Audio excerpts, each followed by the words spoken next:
Shalom.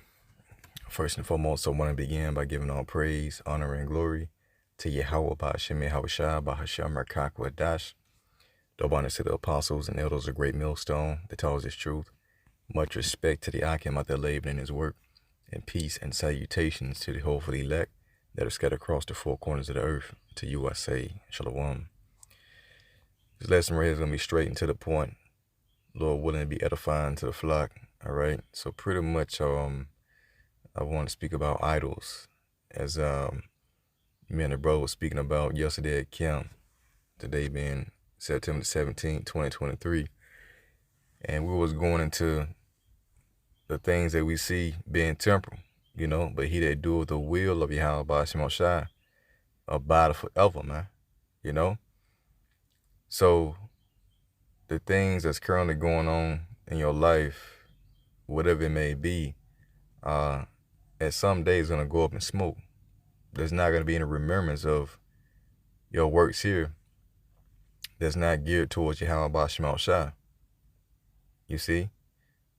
So that's why we have to keep our mind focused on the task at hand, the true task at hand, that is to please Yahweh Ba'ashem Shai, and in return, we'll have a name in the kingdom of heaven forever, man, Because the vain glory on this side, you're dealing with the works of the flesh, you trying to create a status for yourself, a reputation, it's not going to mean nothing once this place goes up in smoke. So how far can you see? The scripture speaks about if your eye be evil. Matter of fact, let me go ahead and get that real quick. Because you can have an evil eye and be in darkness. All right? Matter of fact, we start at verse 21. For where your treasure is, there will your heart be also. All right? So whatever your mind is set on, that's what you treasure. So the light of the body is the eye. If therefore thine eye be single, thy whole body shall be full of light. Right? So if your eye is focused on this truth, then your whole body's going to be full of light. You're going to walk in the spirit. But if thine eye be evil, thy whole body shall be full of darkness. And how is your eye evil? But when you focus on things that are concerning this life, all right, you have things that come into your mind that take you off the path and the will of Yahweh Ba'ashem Shai. And in return, you put Yahweh Ba'ashem Shai on the back burner and you focus more on these carnal and worldly things which are going to pass away. And that's you being in darkness, man. So if therefore the light that is in thee be darkness, how great is that darkness? Yeah, how far off the path are you? How engulfed into this world are you to where you don't really understand the main goal or the objective at hand, man? So this is why we have to constantly keep our mind focused on Yahweh Ba'ashem Shai. Because America is full of snares and traps. And you can fall to one of them traps and be committing spiritual fornication all over again, man. Be dwelling in idolatry and don't even know it. So I wanted to pretty much start off. I want to start off 1 John 5:21, where it says, little children, keep yourselves from idols. Amen. All right. NLT, it says, dear children, keep away from anything that might take Yahweh Ba'ashem Shai's place in your hearts. So that's a mission at hand, as you've been called from darkness into this marvelous light. Now you serve a new life in which your old life, which you were fulfilling the lust of the flesh, doing as you will, according to your will, is put to rest. And now your life is centered around doing the will of Yahweh Ba'ashem Shai. Okay? And that takes you having a humble mindset. I want to get this word humble real quick, or humility.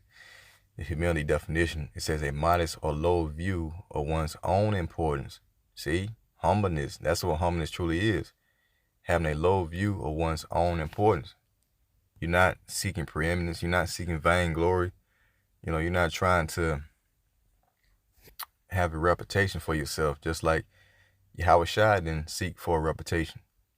Although he had one, but he wasn't seeking his own glory, man. So you can make yourself be a fucking idol, man. You get caught up in like social media or something like that, and you start to get followers, people viewing they liking your posts or whatever, and you can start to think more highly of yourself than what you should. And that ain't got nothing to do with how about Shema Shah at the end of the day. As a matter of fact, let's go to 1 John 2 and 15. And these some powerful scriptures right here. 15 down through 17. It says, love not the world, and neither things that are in the world. All right. Neither the things that are in the world. Things that are associated with this life. If any man love the world, the love of the Father is not in him. Because the Most High hates this current world, man. He hates America.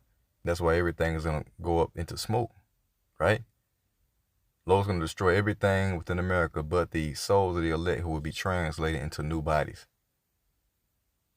That's how much he hates his world, right? If any man love the world, the love of the Father is not in him. For all that is in the world, the lust of the flesh and the lust of the eyes and the pride of life is not of the Father, but is of the world, man, right? And the world passeth away, and the lust thereof, but he that doeth the will of Yahweh Shema Shah abideth forever. So you got to ask yourself, what are you working towards? Are you working towards immortality, an everlasting name in the kingdom of heaven, as it is promised? Or are you working for vain glory on this side that's going to pass away in the day of vengeance? You know? And that means that you don't have foresight of you can't see or fall off. But your mind is engulfed with things of the world. These things have preeminence over Yahweh Shema Shah and his will, to where now you're creating idols. Okay? So let's go to as I was just speaking about vainglory. All right. Desires of vainglory, Galatians 5:26. And we start at verse 24. And they that are Hamashiachs have crucified the flesh. See that? They that are Hamashiach Yahushas have crucified or killed the flesh with the affections and lusts. These things no longer have preeminence over our mind, you know? Now we focus on Yahushua. It says, if we live in the Spirit, let us also walk in the Spirit, and let us not be desirous of vainglory. See, vainglory, provoking one another and envying one another, man. So the Lord is telling us, hey, if you mind, man, you're going to be doing my will. You're not going to be seeking a reputation for yourself, man, trying to get, pretty much portray your own image, you know. Rather, you're going to be trying to push out the image of Yahweh Shema Shah above everything, right? So yeah, vainglory, man. Let us not be desirous of vainglory. And these things, you know, were written because of what our forefathers did coming out of ancient Egypt. All right. Matter of fact, let's get 1 Corinthians 10 and we'll start verse 5. But with men of them, Yahweh Shema Shah was not well pleased, for they were overthrown in the wilderness. Now these things were our examples, to the intent that we should not lust after evil things. You see, as they also lusted. These were examples. So neither be ye idolaters, as were some of them, as is written, the people sat down to eat and drink and rose up to play. All right. And when you read to the right, NLT says, or worshiping idols of some, as some of them did, as the scriptures say, the people celebrated with feasting and drinking, and they indulged in pagan revelry, man. Okay. So yeah, you can be snared into idolatry, and all of a sudden the wrath of the Lord will rise up against you. So verse 8, neither let us commit fornication. Of course, I'm talking to myself first before I talk to anybody, you know, just to throw that out there. So it says, neither let us commit fornication, as some of them committed, and fell in one day 320,000, right? So at some point, the wrath of the Lord arose up against those idolaters. And it's the same today. The Lord wrote this for an example. Okay. So let's go to 1 Peter 4 real quick. Verse 1. Keep fervent in your love, for as much then as Hamashiach Yahushua has suffered for us in the flesh, right? 3 hours on the cross, took the most brutal punishment of all time just so you can receive this truth and this mercy. It says, arm yourselves likewise with the same mind, for he that hath suffered in the flesh hath ceased from sin. See? He that hath suffered in the flesh hath ceased from sin, that he no longer should live the rest of his time in the flesh to the lust of men, but to the will of Yahweh Shema Shai.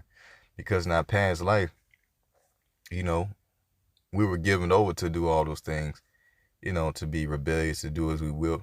But now the Lord is calling us to do his will, to put off the old man and to become complete servants, So now Yahweh Shema Shai occupies our mind every day. And it's not worldly things, okay?